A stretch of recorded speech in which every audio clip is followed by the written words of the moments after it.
go buy some signs? Yeah, that's what we're doing. Oh, there might be more down in this ditch. We need probably at least, I don't know how many we need. Like maybe 10? Yeah, probably like 10. We found a really good place to get them for cheap. Oh wait, is this it? Take this, go, run! Don't, that's suspicious. That's so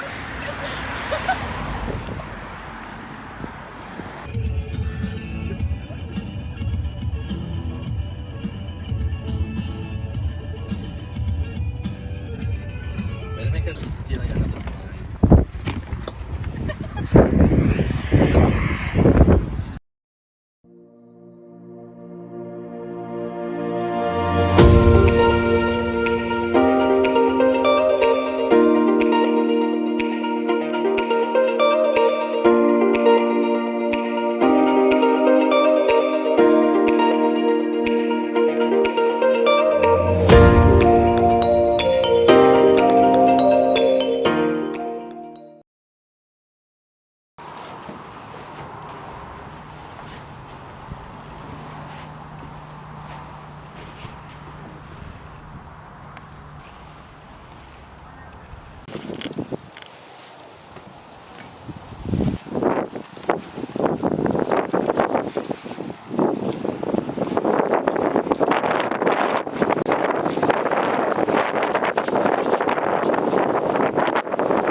Luna, don't do that.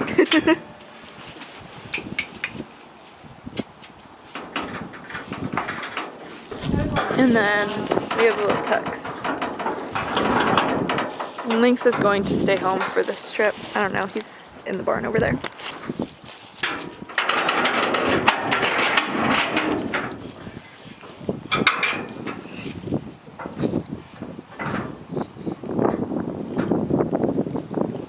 That's like cute.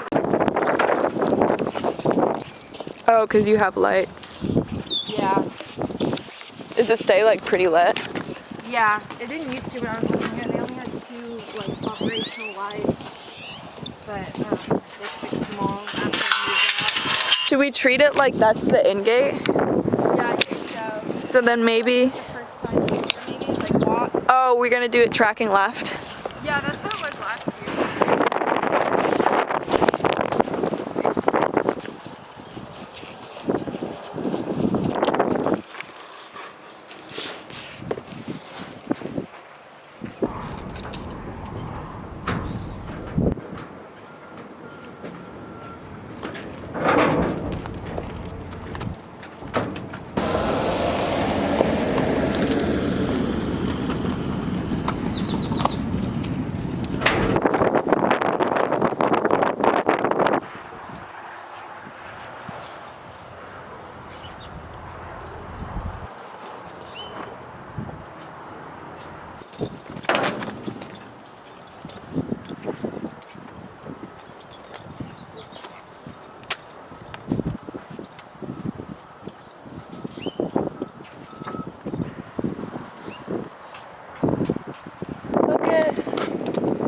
And Luna and Rue, of course.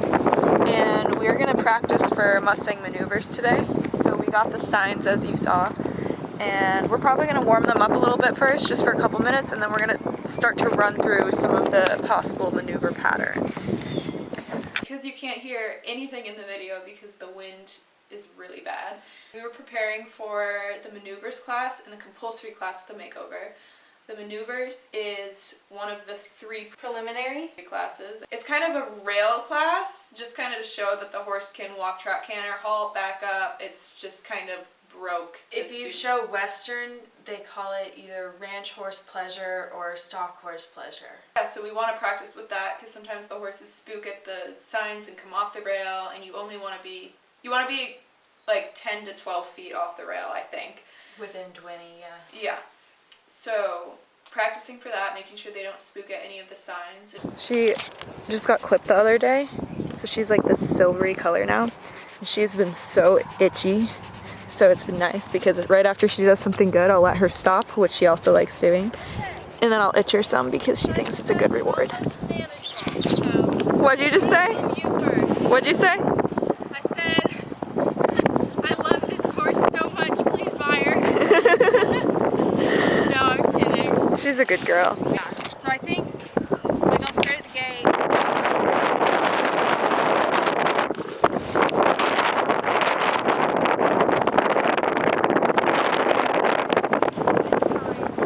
That, and then stop at that one, pivot, and then lope off at that one, and then extend it. You can walk in or trot in or do whatever you want, and they don't start judging you until the first sign. You trot That sign for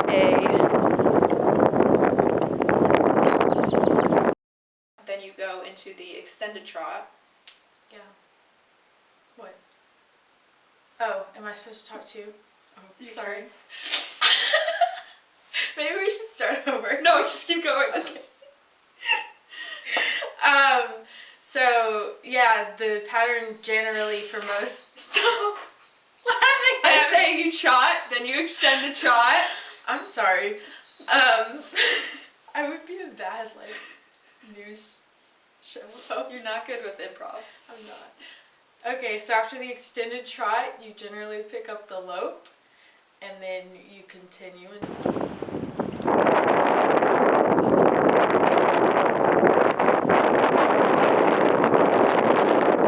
until the sign that says stop. Then you turn around doing a pivot on the hind end, Usually to the inside. usually to the inside. Yeah. And then you walk and then pick up the lope again. And this can track either left or right. They change it at every other makeover. Yep, so then you do a walk to lope transition. And then you come back down to the trot. And then a halt and a backup. And that's pretty much the maneuver class for every makeover. Yeah, the biggest things you want to watch out for are picking up the wrong lead and making sure you do the transition or whatever the sign asks you to do within like one stride of the sign. Yeah.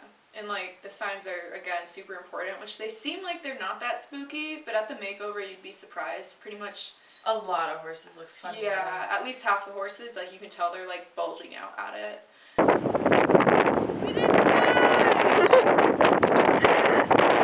Oh my god, that might have been one of my worst times filming ever. I cannot see anything.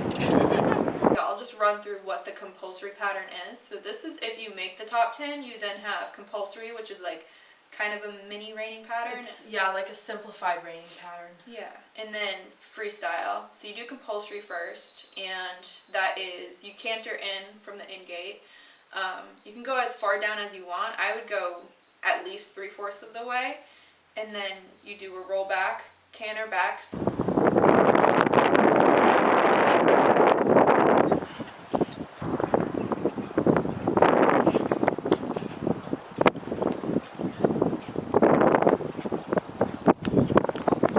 Set yourself up with enough space to take 6 steps back that will land you directly in the center of the arena. Reining people, you know what she's talking about. So once you're back at the center of the arena, if you overshoot it, you just have to back up however many feet you have to go till you hit the center of the arena. Once you hit the center, you're going to do a 1 1/4 spin to the right. And then you're going to take about 4 side pass steps to the right.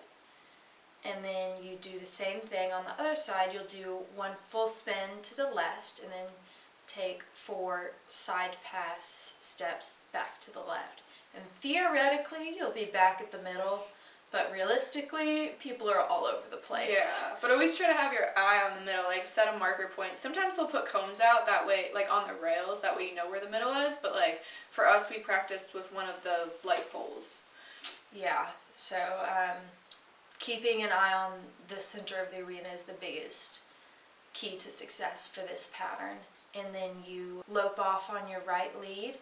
Ideally, you want to pick it up straight from the lope, just like you would in a reining pattern. Said ideally you'd want to pick it up straight at the lope.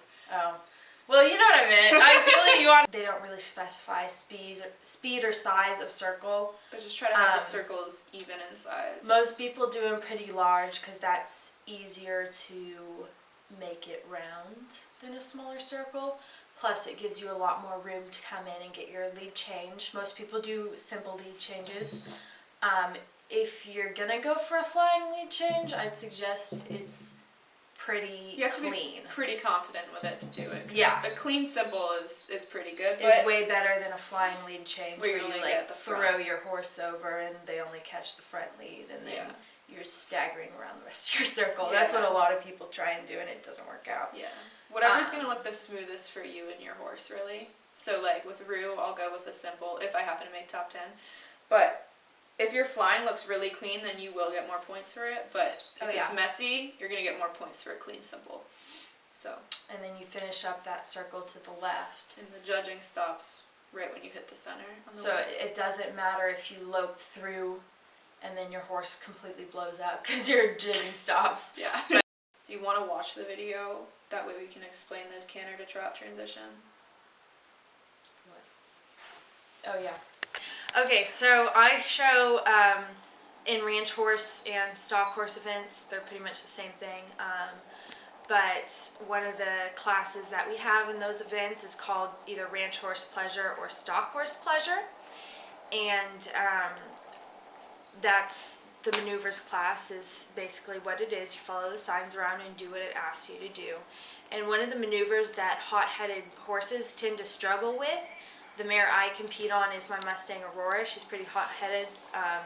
The biggest thing they tend to struggle with is that lope to trot transition. But if you have a horse whose stops are really solid, what I do to kind of cheat that stop, this is something that took me a few shows to learn, but my mare sometimes when I go in to do the breakdown to the trot transition, she kind of blows through it. One of the things I've learned over the time I've spent showing in ranch horse shows is that my mare who's super hot-headed will sometimes tend to can I say half-ass on your channel?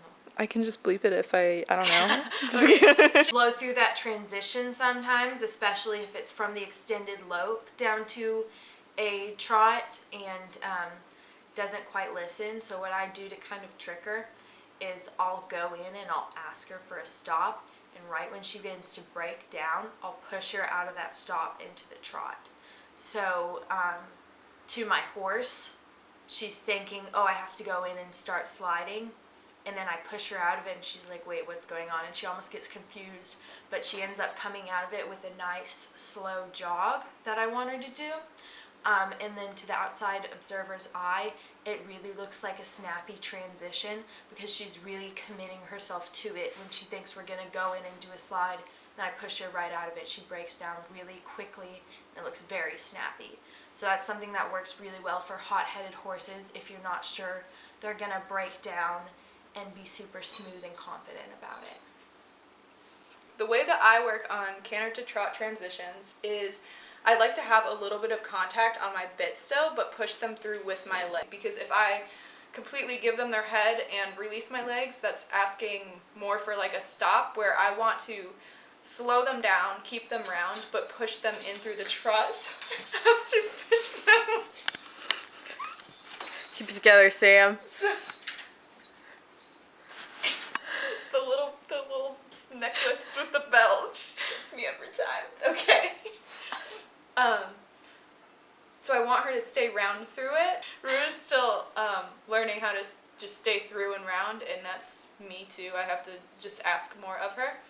So I don't completely release with my hands. I keep a contact, but I still push them forward and through with my hands. So I'm kind of breaking down the front end for them to slow down.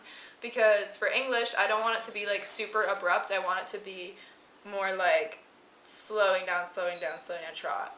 Yeah, so that's kind of how I work on canter to trot transitions. She's not perfect. She's not like finished and amazing. But she's such a good girl. And she's fun. She's such a good girl. And so fun.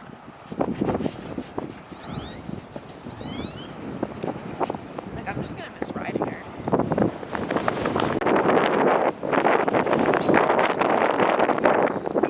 Not amused. Oh. This is me filming my outro. This is the outro. Follow me on YouTube. Get me more subscribers than Sam. Don't do that. I'm kidding. It got dark, so I ended the video. That's literally how I'm gonna end.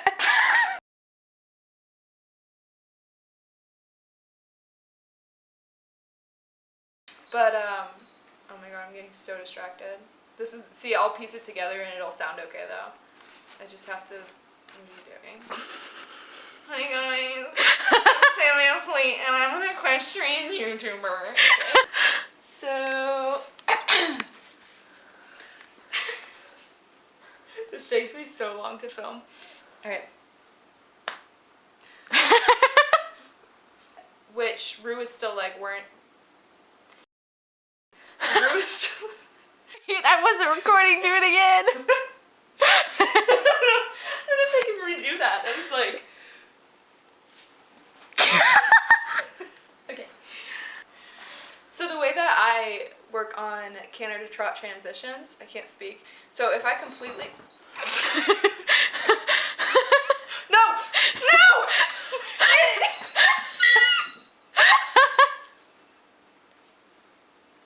Bean!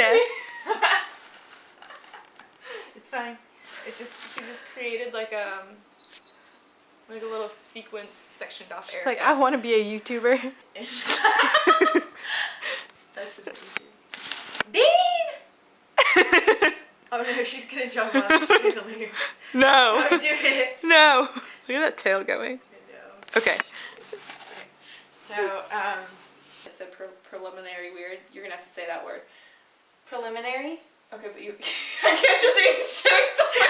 You're saying. Okay, I'm no. sorry! Okay, I'm that's. posting you to Never mind. Instagram. That's gonna go just like that. Okay. We're gonna have so many great bloopers. So bad. What was I even saying? Okay.